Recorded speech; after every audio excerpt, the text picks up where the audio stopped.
What's up, everybody? Welcome into a brand new episode of Chat 10 Sports, where we're talking all things Tennessee sports and everything in between.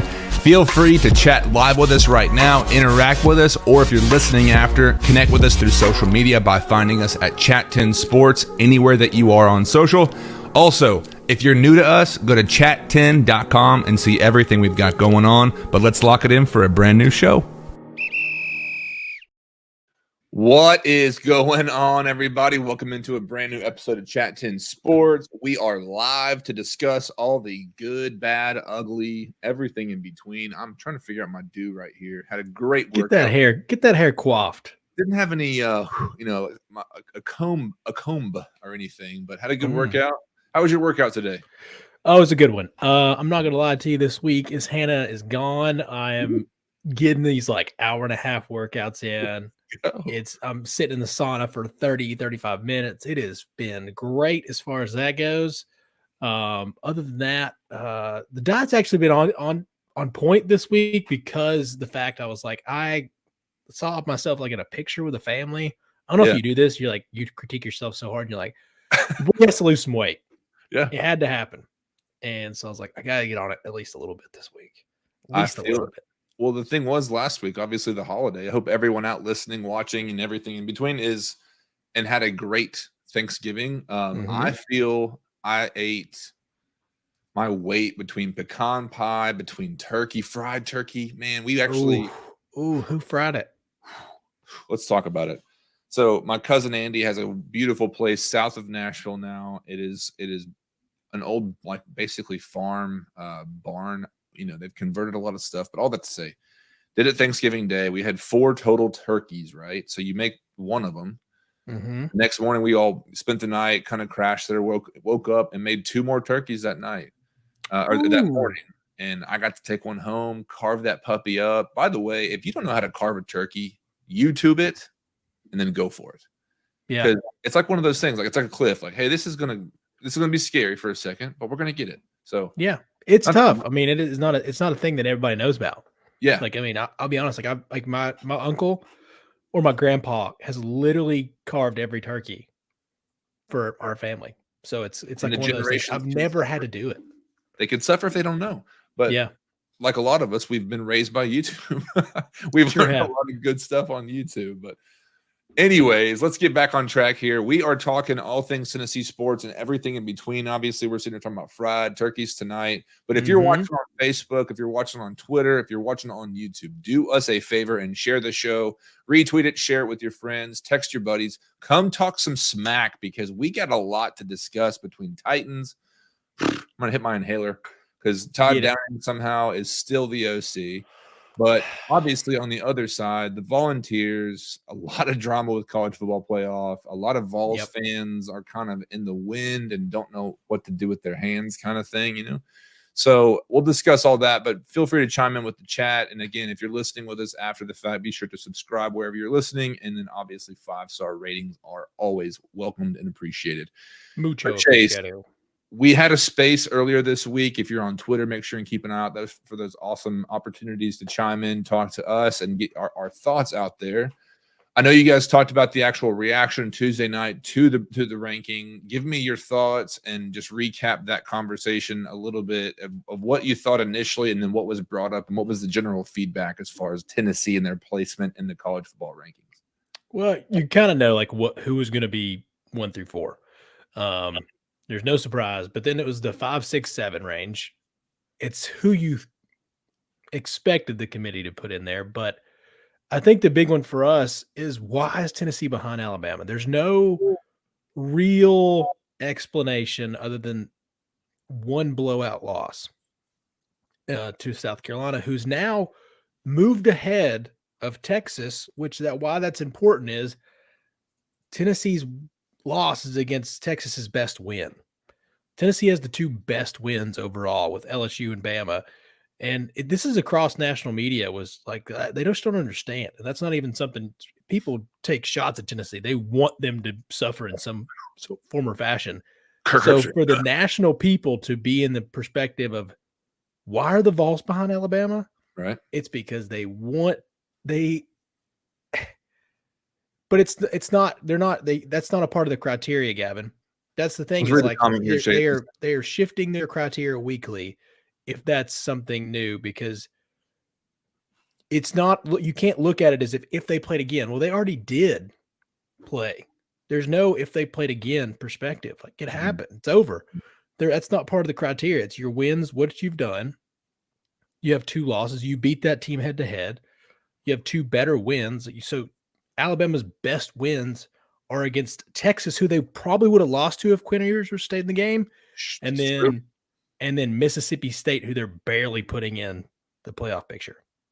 Here's the thing too with Gavin's comment, just for everybody listening. Tennessee should be over Bama, but I think the committee looks at it like would Tennessee beat over Bama without Hooker today. Yeah.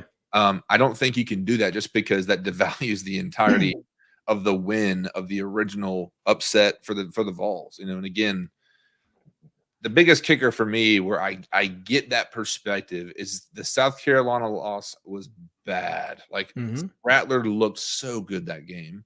Never played quite something that. You say a lot. Right. And it's not something that we've seen to that level, but it's one of those things that and this is my ideal outcome. What is it going to benefit if we're over Alabama? I know the ranking and the bowl alignments and projection, but it seemed like everybody resoundingly is saying Clemson is the Orange Bowl opponent for the Vols if we're looking at projections right now. Well, it's tough because if Ohio State jumps that, then you're getting in there. So Ohio State doesn't want to go to the Rose Bowl. I don't know if the Rose Bowl wants them either. So if Tennessee's ahead of Alabama and shit just absolutely hits the fan, which could happen. It could happen. Then at least it gives them a shot. And that's another part of this whole thing is why this makes me so mad is when does the committee put in there how they can evaluate a player and their absolute must-have in this game? Like, if you're going to look at it from the perspective of injuries matter this much, well, now USC's running back's out for the year. That was their second best player behind Caleb Williams. Now Michigan's starting running back is out for the year. So how are you valuing them now? When did the committee become like the say-all of whose value is what with an injury? I mean, now you have a perspective of, yes, he didn't dominate the game, but you did win 56-0 against Vanderbilt. So it's kind of crazy that the committee, who clearly feels like they didn't watch a lot of games throughout the season. I know it's hard, but now they're able to value a player's perspective when it comes to like their ranking systems. It's kind of weird, isn't it? Yeah. Well, that's the thing about the BCS system that, this is something a buddy of mine at work told me about, was just saying mathematically, or in the sense of the victory already having been done over Alabama, that should already have, been pretty black and white. But the human element in these things now, like Gavin's saying, some people legitimately see it that way. Like today, if we're, and we've talked about the Pate take, of like, if it's today in neutral site, I get it. Yeah. But there has to be, as much as the human element brings to the table, which I think should be the right element and not a computer generated outcome. I mean, unfortunately, in my opinion, right now, I don't know that we're going to have many really competitive games, and as far as the playoff goes right now. Yeah. I think a lot of blowouts could happen. Obviously, like you mentioned, the injuries for Corum and the USC running back as well. Obviously, Hendon Hooker, and even if the hypothetical that they were in the playoff, but a lot's shifted and a lot's changed. A lot of chaos has happened. We've seen every team in the top 4 now squeeze out victories against lesser, competition. And my thought is, who really? I know everyone's going to be saying Georgia. I don't know if I believe that, which is why I want to bring this up. Who's the best team in the country right now, and who's the team to be feared? If it's one and the same, or if it's two different things, I just don't know if I look at Georgia as the big bad team, like the same team that kicked the dog crap out of the Vols at Samford, like that. We haven't seen that same type of dominance.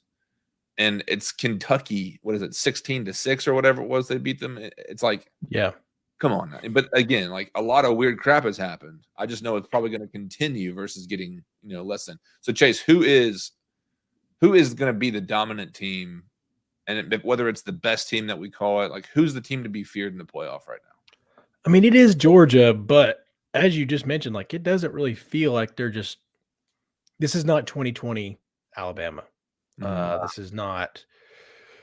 This doesn't even feel like last year's Georgia team, because last year's Georgia team, good God Almighty! Remember we talked about like how many NFL guys they were going to have, and now they have a guy in Jordan Davis that the Titans are going to be playing against this Sunday, starting probably his first game back.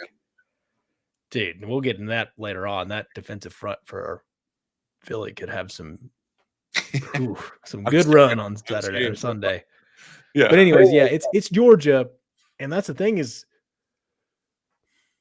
Michigan feels weird because they had their 3 longest passes for the there was their first 3 passes were over 55-yard completions the first time last Saturday. So it's like they had their one great game. And one thing I don't love about Michigan in this sense, and I could be completely wrong. This could all change because there's, like we just talked about, there's no real like stud dominant team. They could win this whole thing and I could look an idiot. But I don't feel like, or I do feel like Michigan is built to beat Ohio State. They're built to win the Big Ten. But I don't know if they're built to win a playoff. Like Ohio State's more built because they got way more talent. Like that talent they have on that roster is stupid, man. Yeah. But it does, and throw up Craig's comment here. Okay. Hold on 1 second. This last one here. Like, that's a good one. Like, TCU is weirdly just finding ways to win. So it's kind of crazy to see they keep coming back, which honestly, there is a weird thing with Kansas State bouncing back. I talked about it in the space on Tuesday. They were up 28-10 on old TCU before. And now Martinez got hurt and the whole thing, but their backup played really well that game, but TCU's defense has stepped up a lot. So I don't know. That Big 12 game is going to be way more interesting than I think the ACC or the SEC. Yeah. I think how do you feel about Georgia coming in? Like, do you feel like they're the best or?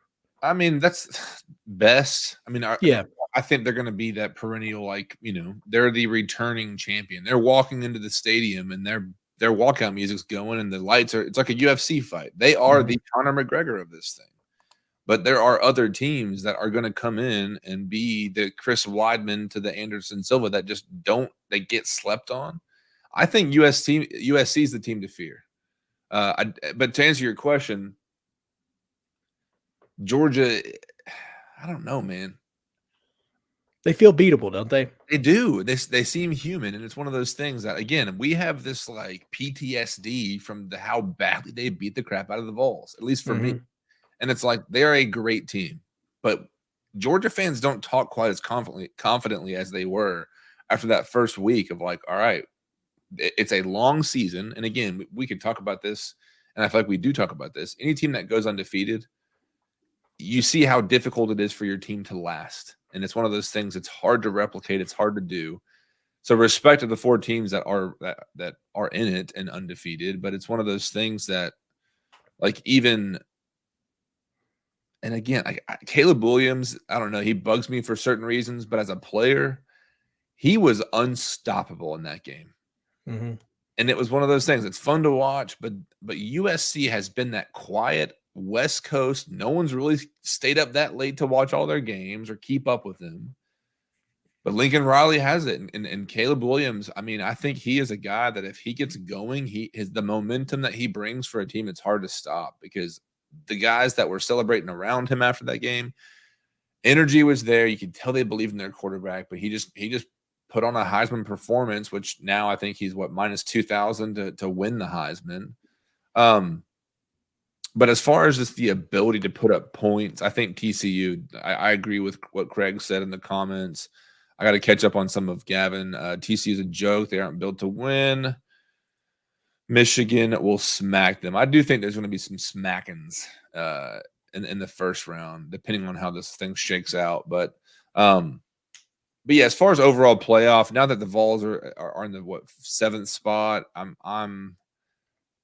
it's not that I don't care. It's just the fact that it's one of those things that it'll be intriguing because you have no idea who really is going to win it. Because I feel like it's just a dog race. Like who can really last? Who can just make it happen? And if Georgia's that team, I mean, I do think Kirby does bring some of that Vrabel type of benefit. Like he's just a damn good coach, and the three other coaches. Last time Lincoln Riley was there, didn't go very well, did it? I mean, no. Correct me if I'm wrong, because I don't remember them going back after that. Alabama. It's a very, very similar type thing. Like they've got a stud quarterback. They've got weapons. Now, this is probably the most weapon. No, I can't say that. They had CeeDee Lamb and they had some studs there for a while. Yeah. But in Oklahoma, but now it's very similar. Piss poor defense. And they're probably going to go in there with, piss and vinegar and Caleb Williams and Jordan Addison. Like they're going to have some really talented guys and they got some studs. But like I said, they're without their stud running back. So it's going to mean a lot more.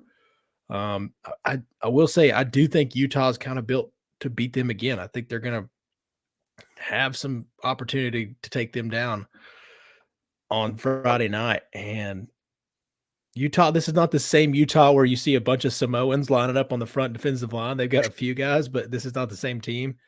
Cam Rising's really good, and I think that they can take advantage of them a lot of ways. But if they get past them, Caleb's going to be like, you have an off night on defense. Caleb can just kill you in different ways. So I definitely agree. If they get there and if they've cleaned a few things up since the last time they played Utah, then they can be dangerous. They can beat somebody, but this weekend's going to be interesting because I could also see Utah winning. I could see Kansas State winning. I could see I really couldn't. I couldn't even see LSU coming out of that one. Caden, he's hurt. Salters, he's pretty hurt. He's pretty beat up right now. Yeah. I don't know. There's this weekend brings a lot to the table, but I would really hope that Tennessee gets Clemson because that's about the only way. Don't you feel that it'd be exciting? I don't know how pumped you'd be for Tennessee versus Tulane. No, I would not be excited. On Monday or Sunday at noon. But there is a factor. I think regardless of who they do get matched up against, it's like we're really here. We've won 10 games, blew the expectations out for Heupel's second year. See ya. And I mean, you got to think now. I mean, to right the ship as quickly as they did, I think you have to be excited for the entry of the chapter or the journal entry, whatever you want to say for this era for Heupel. Because I mean, obviously, it's been really fucking good. Like it's been, I mean, impressive in the sense that we are legitimately on the cusp of like where a team like Nebraska wants to be right now. And we had no idea it was happening this fast, which Matt Rule hired by Nebraska. So that's, again, I think there's some traditional powers, Miami, Tennessee, Nebraska, Notre Dame, that it's always good when college football has those teams at a high level. Because when Monte Teo and even Notre Dame now, like I was rooting for Marcus Freeman this year because one, it's like Brian Kelly sucks, but two, like you want to see him take over and do well in the position that he's in. But I think that's just an intriguing thing. But for the Vols, I think my ideal at this day, at this time, Clemson, I would love to smack the crap out of Dabo Swinney. That's just me. Why is he so dislikable? Because I think he is that guy that he's, I mean, he is likable. And it's like, it seems put on. Because here's what I really think about it. We can talk about this too. Hugh Freeze is a guy that a lot of stuff went down in Oxford, right? And he goes to Liberty. Doisy. He repents, he apologizes, and for some reason there's stories out now of things just, him DMing people and all these types of things, just cringy things. All that to say, the reason I think you look at a guy like Dabo is like, you cannot be that vanilla and right. And because college football success doesn't come with clean hands. You got blood somewhere. Oh, yeah. And so all that to say, I like Dabo. Dabo's a guy where it's like, I'd love to play for him, yada, yada, yada. But you also love to see it whenever he struggles. And I know he had some comments this week about it. If people don't like the way he's doing things, then they can fire him. And Yeah. I don't know. We'll see what happens. I don't know how much I would say that, losing Brent Venables to Oklahoma affected this year because their quarterback situation's been, Yeah, DJ's been not what everybody thought he was going to be. Listen, I don't know what this means, but I got to throw it up here. Gavin coming out here saying Dabo is a female dog in heat. I don't know what you're talking about. I don't know. I don't want to know. But all that to say, I made the comparison. He feels like Russell Wilson right now. Oh my gosh, we got to talk about in the NFL time, but it's that cheesy. Yeah, you're like, this is so cringy. And if you're like, that's a good thing. Like, if you have the blood on your hands, it kind of feels like the man with the cleanest hands uses like the most cleaning supplies. You know what I'm saying? Like cleans that good stuff up. Yeah, it's kind of how it feels. Craig is my guy now. Or he just like I always go Michael Scott. Like, explain it to me like I'm 5. Yeah, perfect. And says he's calling him a female dog, but he's saying in the heat. It's just like what?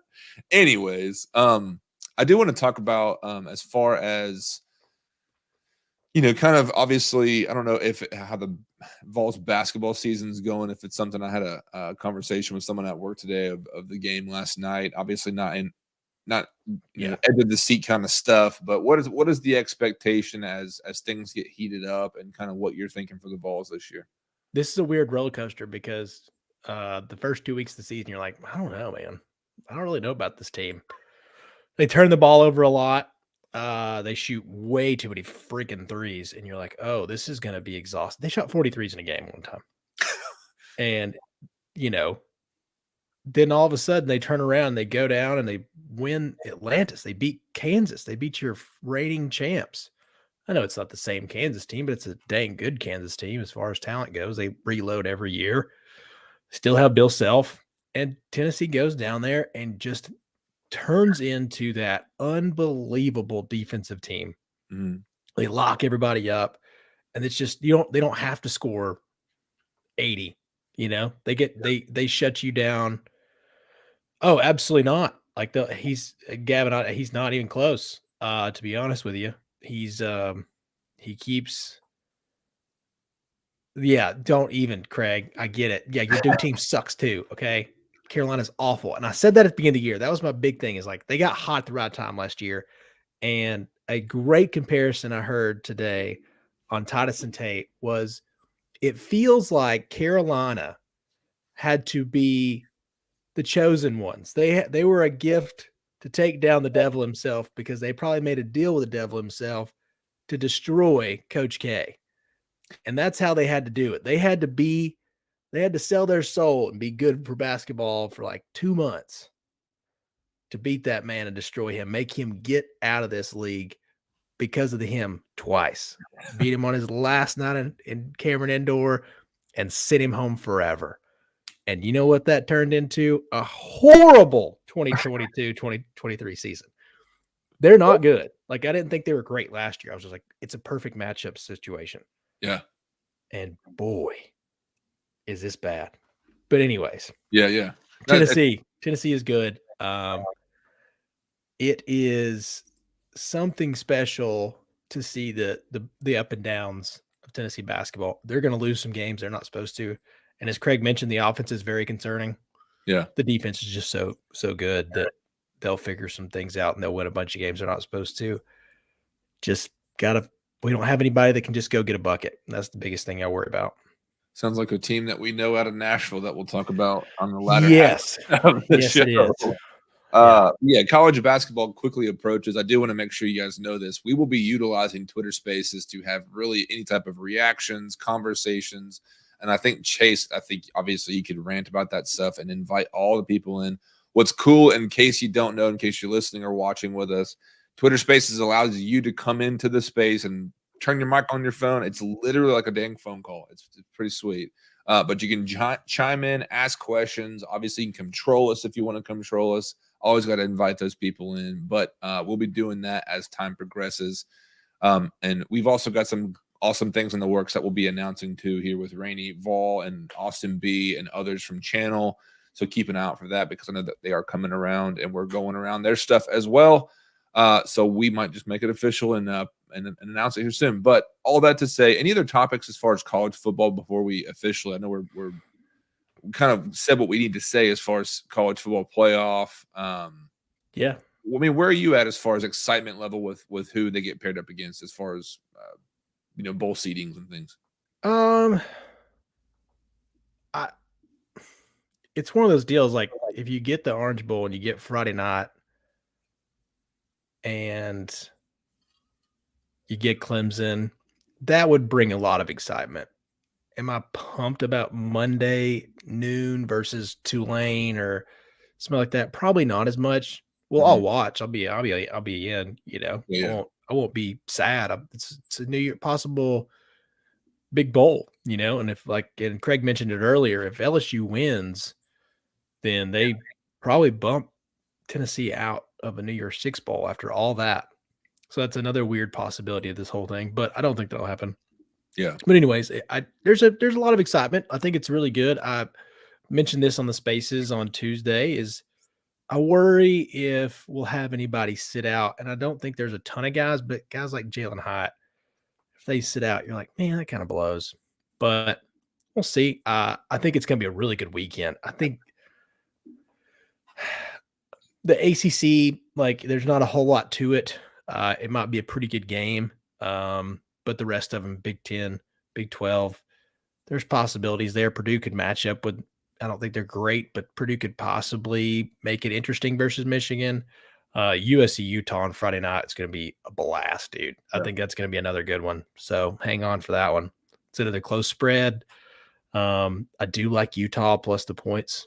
If anybody wants anything to have on Friday night. But other than that, man, we're just got to hang on and see where the weekend takes us.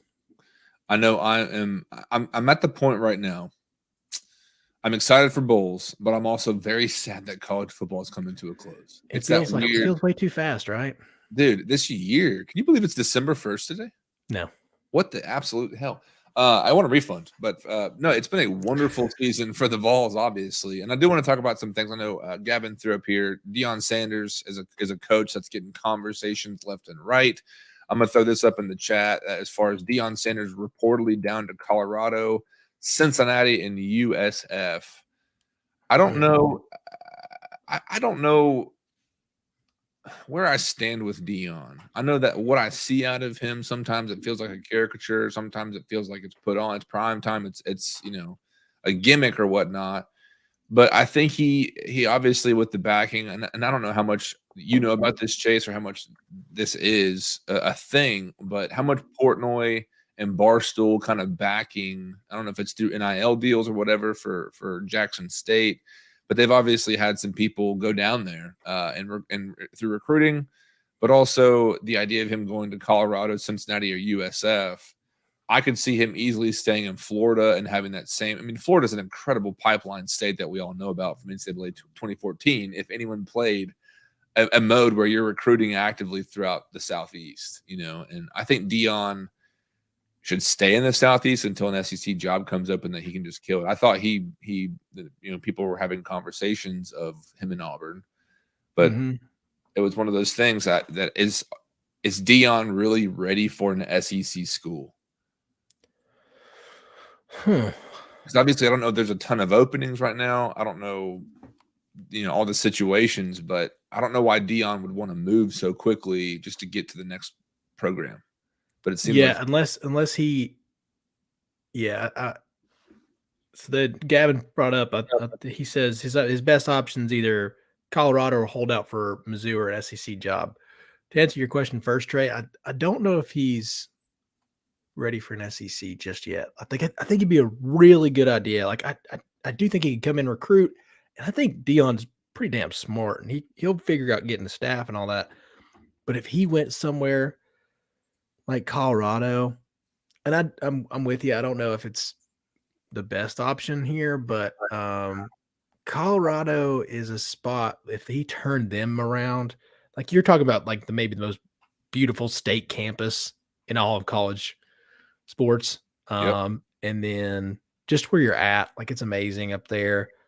But man, they've kind of been pretty damn shitty for a while. It's been a while, and then since they've joined the Pac-12, I mean, maybe if he turned him around, if he's really feeling it, he just needs a new job. But since he wouldn't be a terrible spot. Dude, I think it wouldn't be great.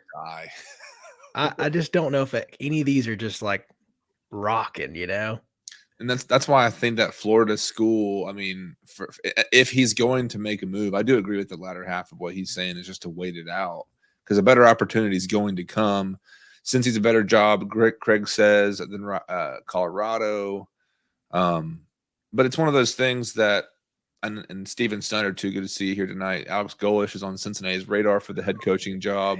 Yeah, I was wondering if that stuff was going to come up. It's always fun to sit here and watch your team do well and just know that your coaching staff's about to get picked apart like a bunch of buzzards just landed on a carcass. But Deion is one of those guys, though. I will be intrigued to see where he goes. I do agree with what you're saying. If he were to go to Colorado and that was the landing spot, if it did work out, I don't know. Is there Pac-12 now? Is that right? Yeah. Move around. Yeah. So, I mean, Big 12 for a while. That's the last time they were good. Well, I was thinking, I mean, if they're still in the Big 10 or Big 12 or whatnot, that there's not going to be a ton of competition if Oklahoma and Texas are still leaving, right?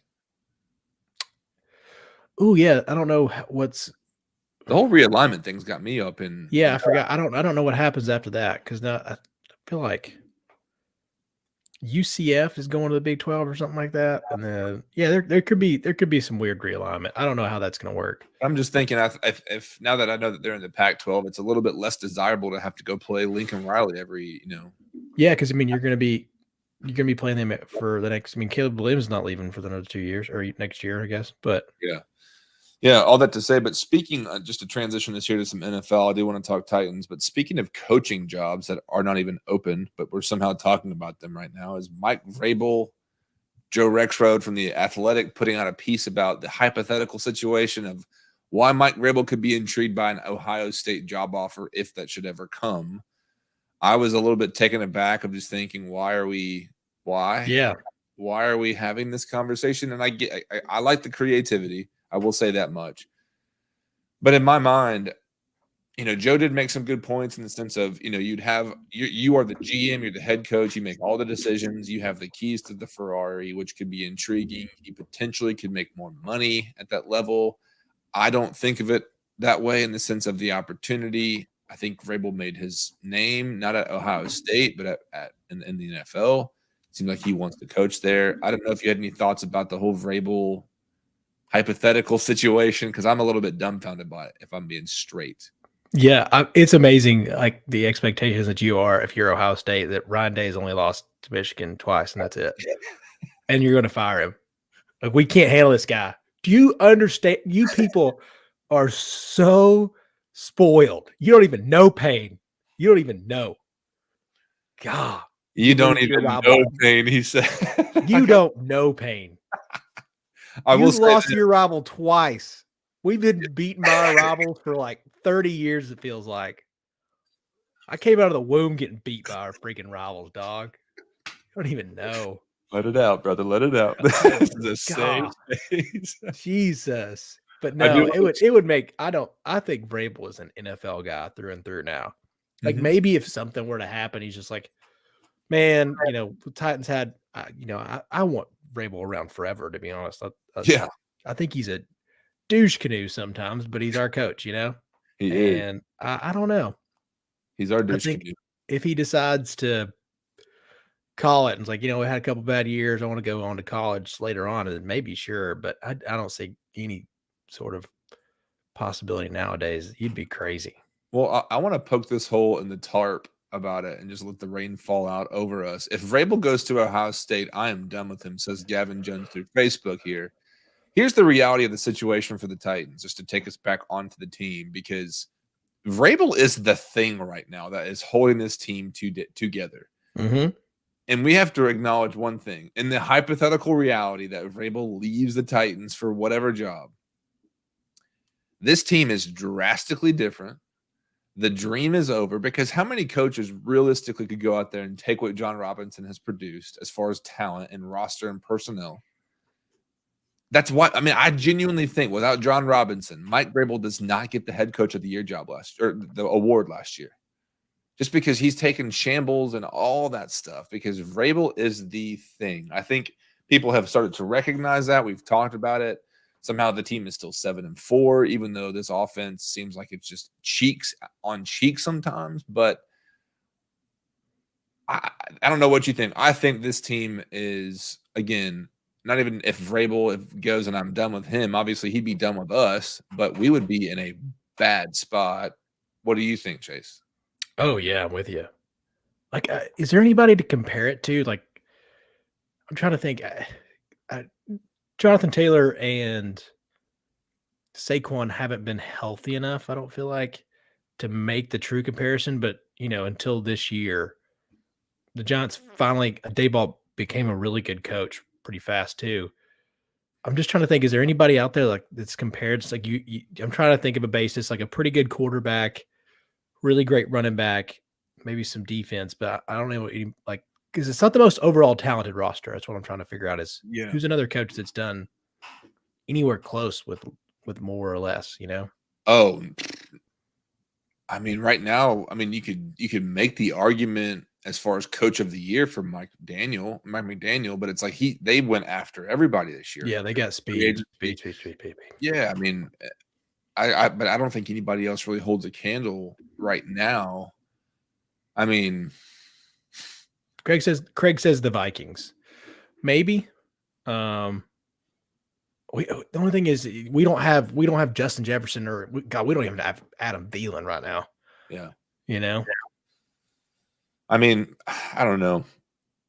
I still think the Titans, if we're talking, the fan and fraud deal right now, are we fans and frauds of the Titans and Vikings? Like, do we really even know? Because they've won some big games. And here's what I'll say about this game this weekend. You know what this is. Like, this is the prototypical Titans game. Nobody is expecting them to win. Yeah. And I am not going to sit here and show up and pop a bag of popcorn and be surprised if they go out here and beat the shit out of this team. No. Straight up. Don't you feel like that every week, though, too? No, not every. No, because like last week I was like, all right, hey, Packers game was awesome. And I mean, it just seemed like they were bleeding from every orifice possible because they just got the absolute dog shit kicked out of them again. And it just doesn't make sense. And it's like right when you get comfortable of like, hey, going to Lambeau and beating Aaron Rodgers and you're down, with Malik Willis starting, it's like, all right, this team finds a way. But Ben Jones apparently is way more valuable to this team than anybody realized. Yeah. Because, I mean, we're talking about Jordan Davis earlier. It's like, that is my nightmare. I had the option to here's my thing. Let me know what you think about this. I have Josh Allen as my main quarterback. We can start a different quarterback, offensive player. So I have Kenny Pickett or I have Ryan Tannehill. And Jordan Davis coming back right now is the reason I'm not starting Tannehill over Kenny Pickett, just because I think he could get sacked 7 times this weekend. It could be bad because you're talking about Ndamukong Suh. They have a monster front line. I'm really worried about this weekend. I think one thing, but then every good team. Now I will say, last weekend, set it on Feel Good Friday. I said my automatic lock. Cincinnati Bengals. If you're going to pick them, sorry. Just felt that way. The Titans, they had done so long and they can only like zip tie their bloody ankles for so long to cut off circulation. Eventually you bleed out for a little while. Like, that's just how it has to happen. But against good teams, man, like, I don't know. Vrabel just does stuff that make it work. And did you happen to listen to Tic Tac Titan today? Did you listen to Locked On? I did not. He gave some really good perspective on they need to get that quick screen game back with Chig because they're going to play. And last week, Cincinnati played 6-man front, and that's exactly probably what the Eagles are going to do. And once again, the Todd Downing train of like, once something works, we're not going to go back to that. Yeah. And it's going to be frustrating if he doesn't attack with some speed a little bit here and there on the edges and all those quick screens. the Chig, the cries for more Chig and less Swaim, and who else? I mean, Robert Woods, Austin Hooper's been solid the last 3 or 4 weeks now. That he has. Traylon Burks is coming out, and I put the line up here as far as -4.5 for the Eagles. Over-unders at 44. That's suspicious to me. The -4.5 smells stinky. Like, yeah, just don't even love it. But it's one of those things that, man. And I saw today Jim Wyatt put it out that there was a ton of people missing from practice. I think Traylon Burks, Derrick Henry, Jeffrey Simmons, Nico Autry, and again, it's like I don't have any hope for this game in the sense of my honest expectation. And again, like if we're getting into speed in how we're attacking defenses, because the 6-man fronts, the Bear defense that basically the Broncos put out originally, that everyone's kind of mimicking now, it's fixing the Derrick Henry problem for defenses. And it's one of the things that we don't have a remedy. And here's the kicker. I'm going to open up this can of worms right now. Derrick Henry's not the same guy that we saw before the Jones fracture. Doesn't have the same like acceleration. Obviously, the offensive line issues, the receiving issues, it's all cyclical. The play calling, he's having to come off the field. He's having to, I mean, the pass catching, he's gotten better and all that kind of thing. But at the end of the day, I don't think he's the same guy. He's not getting old, but he's getting older. And it's one of those things. Are we watching the Titans? Hypothetical question here, or a rhetorical question. Are we watching the Titans waste Derrick Henry right now? And it's again that whole. Are we just holding on to the last thread of this Super Bowl window roster that we've had, that we've shuffled now, 73 players this far this season, I think that was the number. Mm-hmm. Are we holding on to the last thread, just waiting for it to go kick, and we just start falling, and that roster just gets ran over, and this whole nightmare that Joe Rexford has to put out that Vrabel leaves the Titans, like it could get bad quick. I'm not saying that that's going to actually happen. But roster and personnel-wise, Trey is back to being Titan. Oh, I thought you were, and then Craig, oh God, he's on this again. Love it. Yeah, dude. I think it's all offensive line, to be honest with you. I think defenses understand they're going to make you throw. 0 for 3 in the red zone last week. Like Tannehill is back to being a non-threat. Like he had a good game. They played really solid against Green Bay, but as Craig pointed out above, let's quit acting like Green Bay is something tough. Like they're not good this year. Yeah. But it does feel like it. And I'll say this, it does feel like you're wasting Derrick Henry in the perspective of you're doing nothing as a front office to help this health issue you have. It's amazing how many injuries happen with the Titans. Mm-hmm. And I know it feels like you look at the Chargers out on the West Coast, and they, like, just because they're in the media more because they have handsome Justin Herbert, but they're always hurt. And it's mainly their big guys. It's mainly Keenan Allen. Eckler's not really been that bad this year, but Eckler, guys like that. But now, if you look at the Titans, if you're a fan of the Titans, dude, the did not practice list is, like you mentioned earlier, is crazy all the time. It's a Lord of the Rings novel. It's an installation itself. And here's the thing. Go on, I'm sorry. No, I was just gonna ask, like, what do you really think? Like, what should the Titans do? We'll say from like I don't want to give like just 2 options, but do you start the trend towards flipping the team, or do you kind of hold on and hopefully you find some like good offensive linemen, maybe one wide receiver? Like, what do you do here? Do you keep the slow build going, or do you flip? I'm gonna take my invisible tinfoil cap and put this puppy on, because I've lived it here before, and because here's my real honest belief. I think you have to at some point, and here's the kicker. Like you're asking, do we start to think beyond the Tannehill era? And Malik Willis is that puzzle piece that holds the whole thing up right there. If we were more confident in his development and his abilities, and he lived up to even that first round grade, and hey, we got him at the 3rd, it's worked out, yada, yada, yada, I don't think he's anywhere near close right now. He's shown flashes.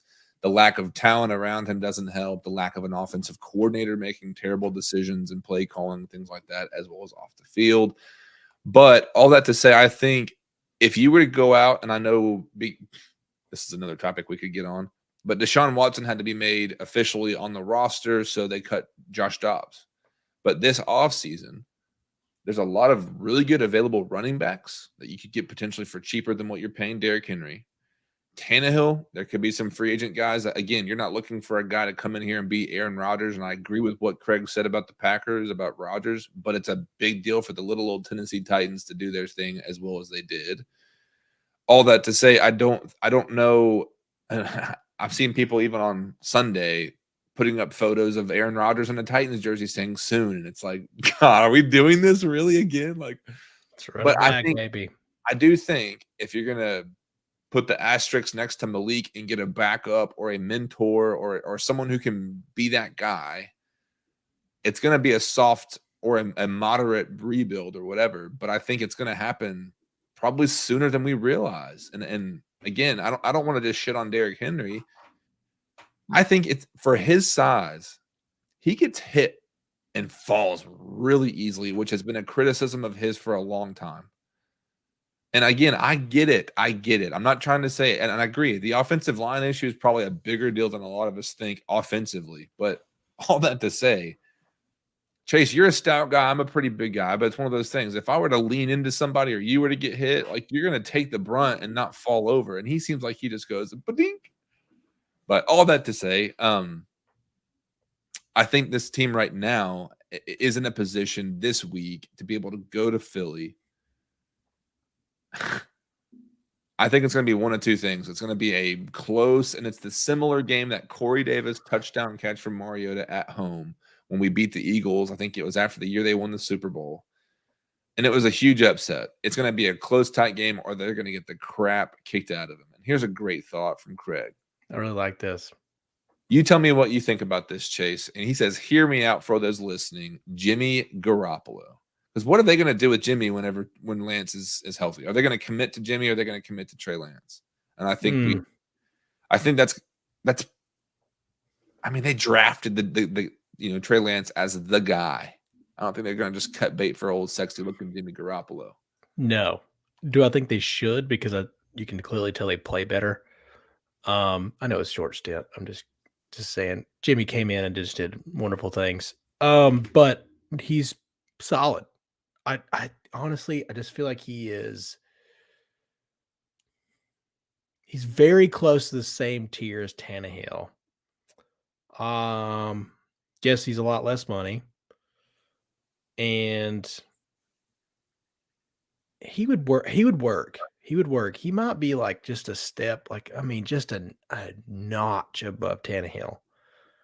I do think Tannehill does a lot of good things, but maybe just a notch above that.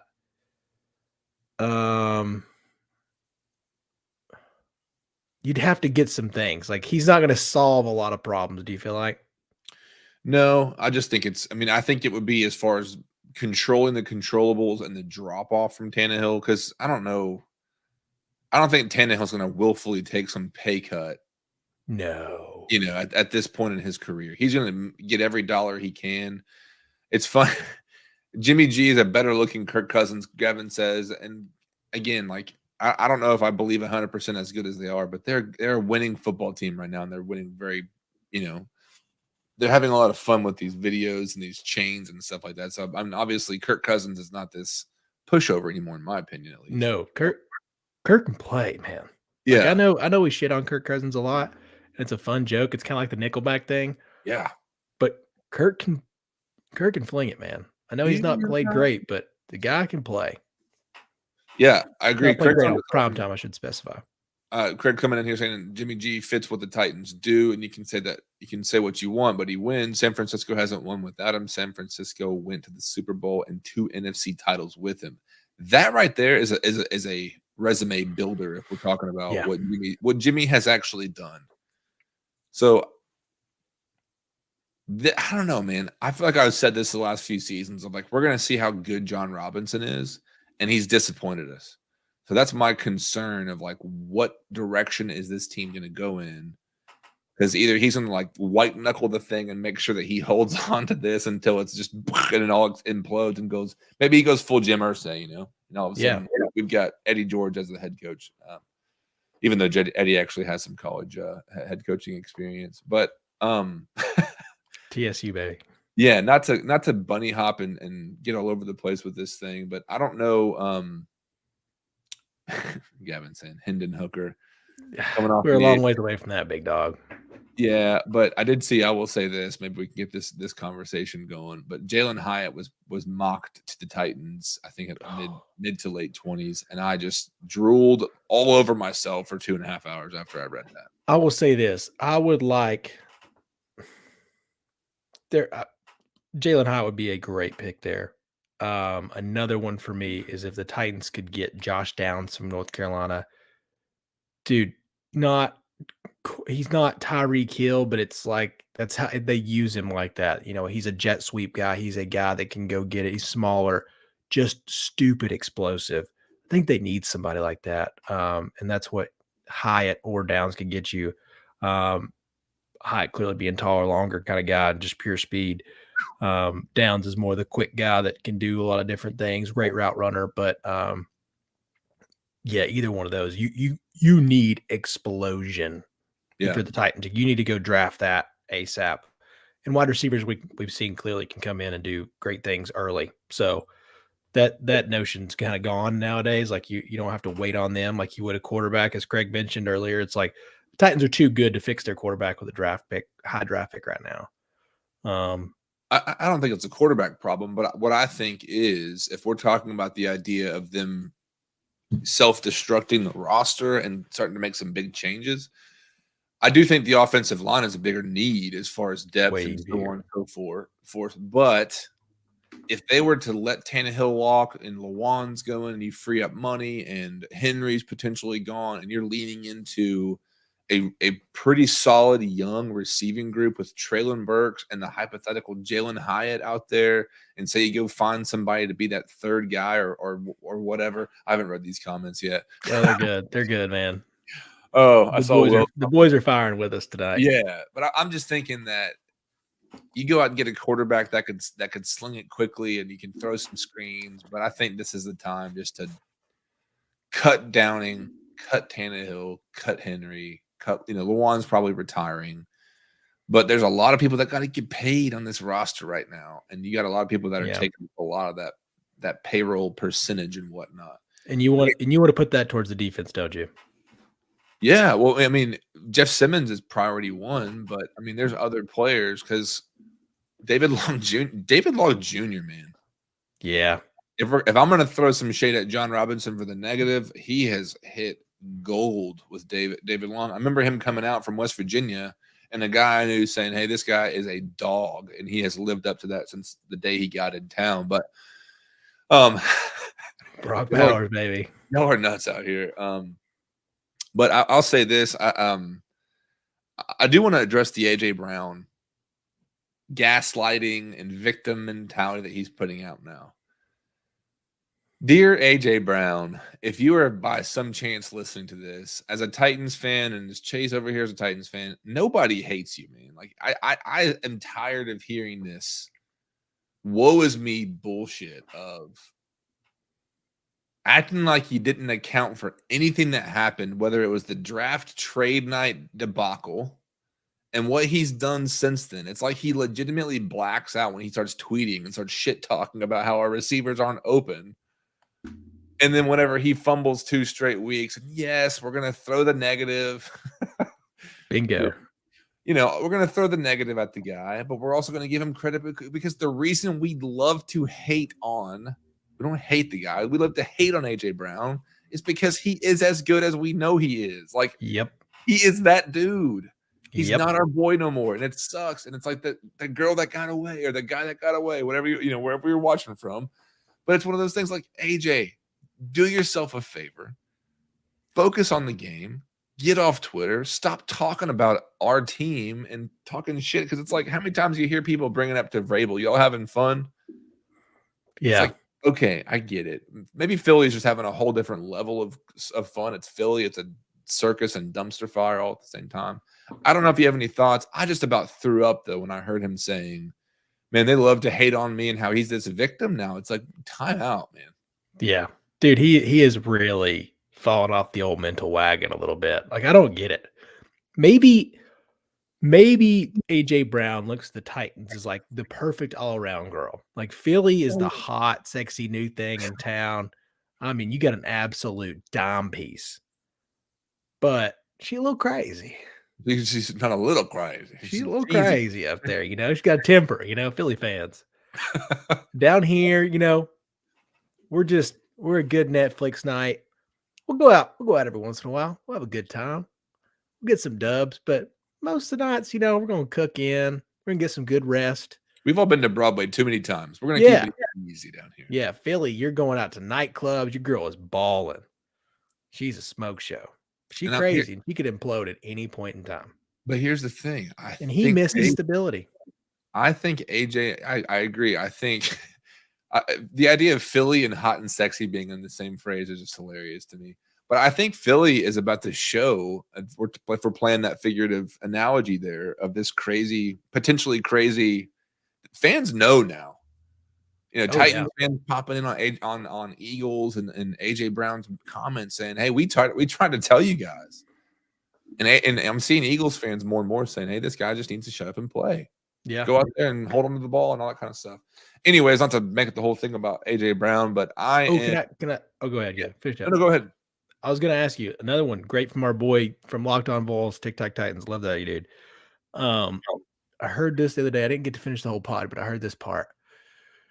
He asked, could both teams have really won that trade? And it's really tough to say, like, when you're looking at it real quick, you're like, really?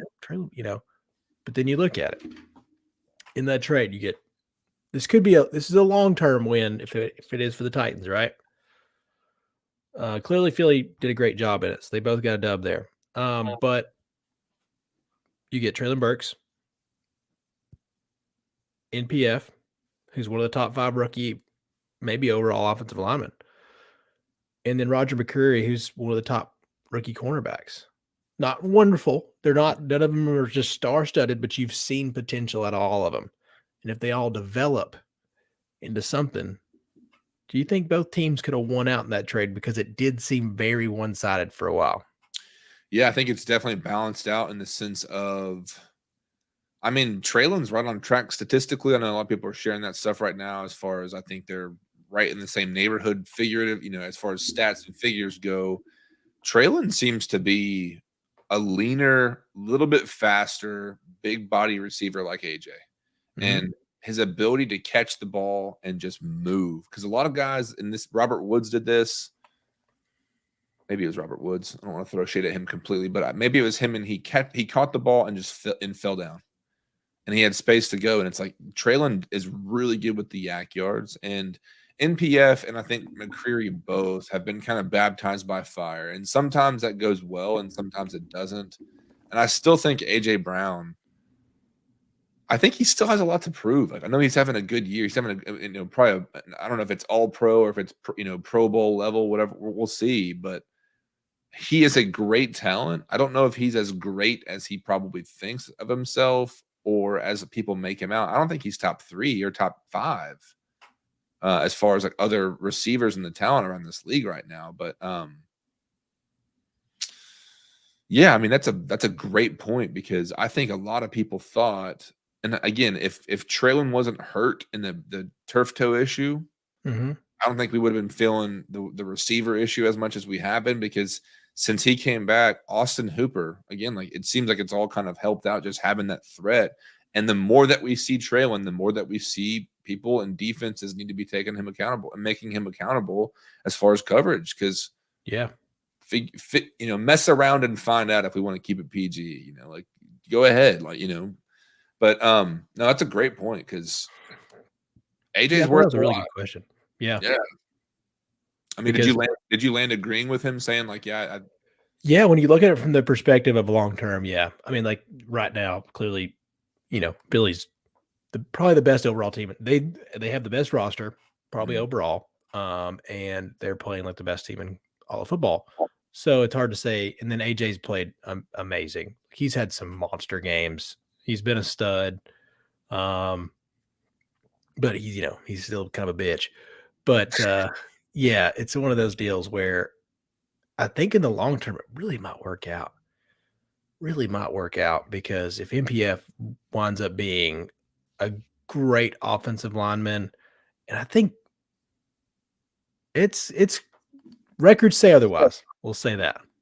So, yeah, I don't know. I think Kansas City, Philly, probably in Buffalo, but all teams are beatable.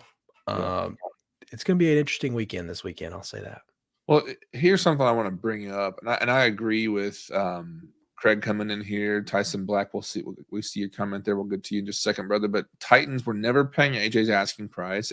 It was better to trade him and get something instead of nothing. I don't think we would never ever get nothing for AJ, but I think J-Rob capitalized on the opportunity, knowing that the Jalen Hurts relationship with AJ Brown was a big interest, and maybe they.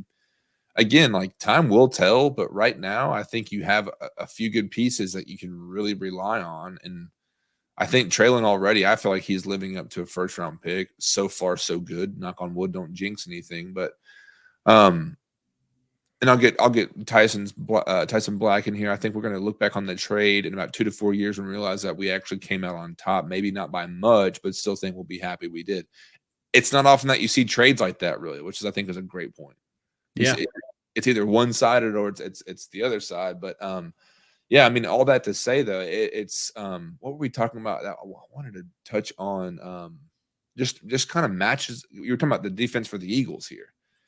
I'm looking at roster matchups, and I don't know how. I know we're at an hour right now. We won't be too long on this, but the offensive line for the Eagles versus the banged up defensive line of the Titans, because Jeff Simmons, I'm sure the ankle is still an injury issue for him. He's probably not talking about a ton. But obviously, Bud Dupree came back last week. I didn't see a ton out of him. But it's one of those things. If the Titans' defense is on point, is it going to be enough to stop the offense for the Eagles? That's where I'm looking positionally, because I mean, Brandon Graham, Fletcher Cox, and then you got Ndamukong Suh, like you mentioned. We've already talked about Jordan Davis. I know Derek Barnett's on the IR. I wish he was playing, but they've gone out and they've gotten the help on the interior defensive line. And if the offense can't run the ball, Chase, this thing's going to get ugly fast, real fast. I am worried that if they stack it up like they did against us last week, like Bengals did last week, dude, this could get ugly. Because we can't have situations where we leave guys on an island, like you get against T. Higgins last week, because AJ, Devontae Smith, like those guys are going to work you real quick. And if the defensive line's banged up, then that could leave running. I mean, like I really worry about Jalen Hurts. Like the guy, he is somebody that you could say, well, we got to make him throw the ball down the field, and that used to feel like a pretty solid. If you can execute that, then it's a pretty solid formula. But that's not a thing anymore, though. Like he has taken his game to a whole new level throwing the football. Well, it's like, damn, man, I don't know. This is a very tough one because Philly's really good. The concern that I guess kind of branches off from what we're talking about is Patrick Mahomes has beaten the Titans with his feet when it mattered. And I'm sitting here watching Jalen last week, just like tearing up these defenses. And he's one of those guys that can move, where a guy could be within an arm's length and he makes one step out and that dude's falling on his face and he steps out of bounds. Yep. He's not taking the hits. He plays smart football. I don't, Bama fans trying to take credit for him as their quarterback, and then Oklahoma fans chime in saying, "Hey, excuse me, we did have last dibs on the guy." But all that to say, he's played very smart football, and I think this entire team, but specifically Jalen Hurts has gone a long way this season as far as where he started or where he ended last season. Yeah. So, yeah, I don't want to sound the alarm or hit the panic button, but it's one of those things that, again, Mike Vrabel coming out here, you never want to sleep on the guy, and it just feels like one of those games. Stonehouse could punt the ball 95 yards. We could get a punt return. You never have a clue of how it could go. But, yeah, I'm excited to see what they're going to do. Any last thoughts as far as, NFL? I know we're going to probably have to try and wrap this up pretty quick here, Chase. But any last thoughts for this weekend NFL slate? Just a good one. It's actually a pretty good slate this week, so we should have some fun, and things will kind of work itself out. But 1 o'clock on Sunday, baby. That's going to be a good one. It's going to be a doozy. I will say this. I know last week, watching some of that Falcons game, somehow they're still in the hunt. Somehow, some way, dude. If the AFC South was pretty bad, the NFC South, man, it is something. I'm going to throw Gavin's random as all get out. Hammer that Kansas State money line. Let me ask you this real quick. Are the Commanders a good team, or are they are they an okay team? I don't know. Like, they compete weirdly enough. I don't get them. That's a team, like, I guess they're okay. They're frisky, if you will. Frisky. I do like some Frisk ginger ale, if you remember those. Oh, I sure do. Sure do love some Frisk. I love ginger ale in general. If you need a 0-calorie drink, yes, I was going to say stevia ginger ale is, or not stevia. Is it stevia? What is it? What is that stuff called? I think it's just Zevia ginger ale is really good. It's a classy, like, if you're having a nice ginger ale, but it's 0 calorie, you're just killing life. Yeah. I want to talk about Russell Wilson though, because it seems like it's not working out there in Denver. No. And the video that we probably have all seen of, I forget who it was, a defensive lineman walking off the field, and dude, let him have it. I just feel like he is that youth pastor, like, just always chippy, and it's like, you realize this place is on fire, and you're like, this is all going to work out, guys. And I don't know, man. What do you do with him? That's not, that's a rhetorical one because nobody has a clue. No, man. I just think it needs a hat tip. But I will say this too, just to give the acknowledgement to this. Texans, Browns. I'm surprised I haven't seen more stuff from the NFL as far as Deshaun. Oh yeah. But he's back as of right now. I haven't heard anything to say otherwise that Jacoby Brissett is not going to go. Jacoby Brissett, I think, is slated to start. But all that to say, Brown's going to Brown. Brown's going to Brown. Yeah, but I won't linger there. The Jets, obviously, too. Mike White, which I was joking with some fantasy football guys. It sounds like a drink you order. Give me the Mike White, would you? Yeah, like a White Russian or something. Yeah. But Zach Wilson's getting some shade, and I don't much care for it. Really, I think he's bad. Well, that's true, but people can be bad, and you can be and not be an asshole about it. Because I feel like Booger McFarland making comments about this rich white kid who's never been accountable or whatever to anything. It's just like, we're talking about a game, and then you're going to go after somebody's personal, like, account. It just feels weird to me because yeah. I think Robert Salah, his approach is and just saying the guy needs a reset. I think you've seen guys like Baker Mayfield, who first overall pick, like, you are expecting to do everything. I don't think, is Baker a bust? Would you say that? Probably now, since you stunk it up in Carolina. It's got to be pretty close. I mean, he had an all right year.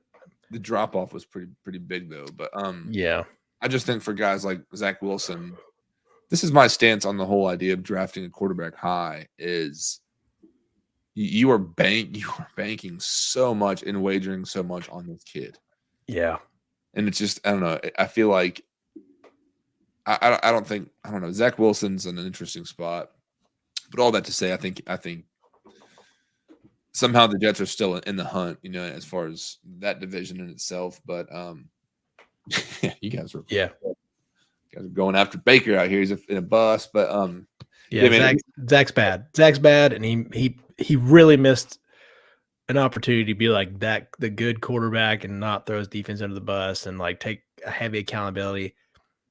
I feel like that was just a bad media moment. I think it 9 times out of 10, he probably goes the other way and he's like, I could have done things better. He may not have thrown himself under the bus, but he tried to seem confident, I think. I think that's what he was going for, and it didn't realize how bad it came off. That's my perspective of it, Yeah. being a I think rational it's guy. I think it's a similar thing where I think the New York media is this big, bad, giant boogeyman that he wants to stand there, look at them in the face, and just say no. Just like have these quick. Yeah, he's not a tough guy. He just be genuine, buddy. Like it Yeah. doesn't work out because he's just not that guy. Like you're from Utah, you're the most basic white dude. You got a hot mom. Like there's just things that just don't work in your favor. Just be genuine. That's all you can do, bud. Well, speaking of, I know the Panthers are on the bye. Speaking of Baker, but also on the bye this week, the Cardinals. And I'll close it out with this. Kyler Murray. Why is he catching strays left and right from people where Patrick Peterson's saying, on his podcast that nobody cares or Kyler cares about nobody but Kyler? Like, I know the guy gets slack for playing, what is it, Modern Warfare or whatever it is. And it seems like he's, a spoiled child. Yeah. But I don't know, man. It just seems like the Cardinals are obviously a fraud of a team if we've ever seen one. But yeah, I think he catches so many strays that it's when it rains, it pours kind of things for these quarterbacks that don't pan out, right? Like it gets nasty quick.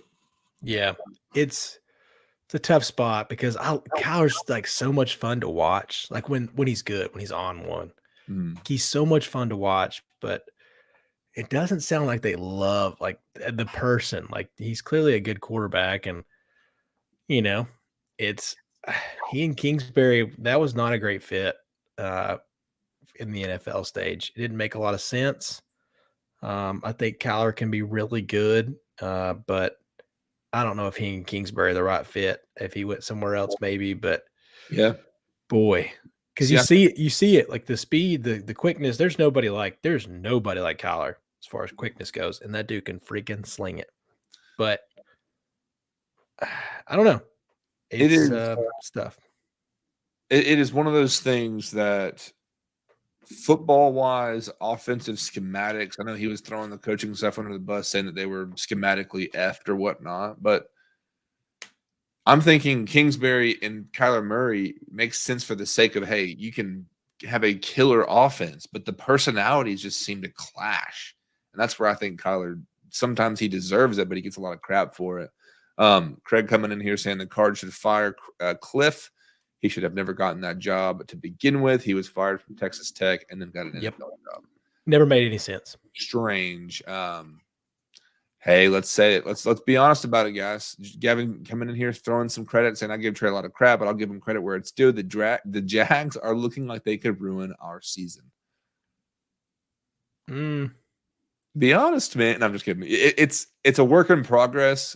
But they're good. Like they have potential to be good. But Trevor looked really good. Was it last week or week before last? Last week, man. Yeah, I mean, and I'm with Craig. I'm not 100% there yet on the Jags, but damn it, you know what's going to happen. There is the full-on potential, man. We've seen it happen before where that week 17 comes, and I know that we have the division on lock, but you don't want to see. They're going to be going, or what? We're going to be going to Jacksonville on the 8th of January. And when do we play them? We played them. We know we played them twice in the last 5 weeks. So I don't know, man. If Trevor gets hot, obviously not Doug Marrone. Who's the coach there now? I'm drawing a blank, but he's having another Doug. Yeah, give me another Doug. But I forget which player it was. Just talking about, hey, I'm so happy for Trevor because he endured a year of Urban Meyer. Like they're still throwing shit at him, and he's been gone, and somehow he's an analyst somewhere now. But I'm not going to toot my own horn. I'm not going to say it's 100% for sure, but don't sleep on the Jags to be just that team to throw you a couple strays that you may not catch. But yeah, and there could be a weird little seeding thing going on. I mean, the Titans are only 1 game back of Miami. So it's like there could be some seeding things working out down the road. So you don't want to lose any game, especially not to the freaking Jacksonville Jaguars. That is nuts to think that somehow the Titans are, I think based on winning percentages or whatnot, the Titans are 4th in the AFC on ESPN's website. I know the actual, was it 3 seed? They're third seed, right? Seed, yeah. Yeah. But, I mean, I don't know, man. I'll close it out with this, and I think we should put a bow on it. But the Titans, I know we're all expecting a first or second round out and a loss. Mm-hmm. I'm not trying to hang my hat on, well, if the Bengals can go with that offensive line, but if the Bengals can go with that offensive line, don't do it to you. Don't do it to yourself, man. Don't do this to yourself. Expectations up. I'm just saying, Vrabel is the ace in the hole, and that's again like Zach. What's his name? Zach Taylor, the head coach for the Bengals. Mm-hmm. Awesome job for him in his first year, or was it first or second year, whatever for him. Vrabel is that dude, though. So that's all I'm going to say about that as far as playoffs and the potential of Super Bowl. But it is Super Bowl or bust for the Titans, in my opinion. And I feel like the bottom's going to fall out. So thank you guys. Have a good night. We'll check you next time. But love it, baby. Any closing thoughts for the show tonight, Chase? No, dog. We're you just said Titans to Super Bowl, so I think that's a great way to end it. Super Bowl or bust. I mean, if it doesn't happen, this thing's about to get weird. And it's gonna get there's gonna be some big decisions made this offseason. But yeah. Like and subscribe, all that fun stuff. Thank you guys for tuning in, commenting, all that fun stuff. It's always fun. Even if it's just us 4 or 5 in here. Keep chiming in, keep sharing, keep loving. Probably do some Gavin, you suck. Tar Heels don't suck. I will say this. I know there's a crowd on Twitter watching. We're trying to figure out, I don't know if it's a software thing, but Twitter comments are not rolling in. But if you ever hear this and watch it and you jump on I know Tyson Black's coming up on YouTube. Appreciate you jumping in. Always love the interaction. But keep an eye out because we've got some awesome things in the work. We're going to be trying to throw in a bunch of stuff from trivia to watching some live games. So keep an eye out on our socials at Chat10 Sports everywhere, chat10.com. Keep an eye out there. If you're in the Chattanooga area this weekend, check out the Chattanooga Titans fans taking over second floor at Tailgate Brewery.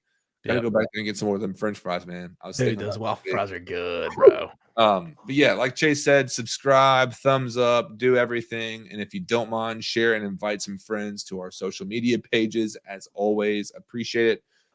Chase, it's good to see you, buddy. Love you, boys. Hasta mañana. Y'all have a great night, and we will check back. Maybe check Twitter Spaces. We'll see what happens this weekend. It might get weird, but yeah. Deuces. See you.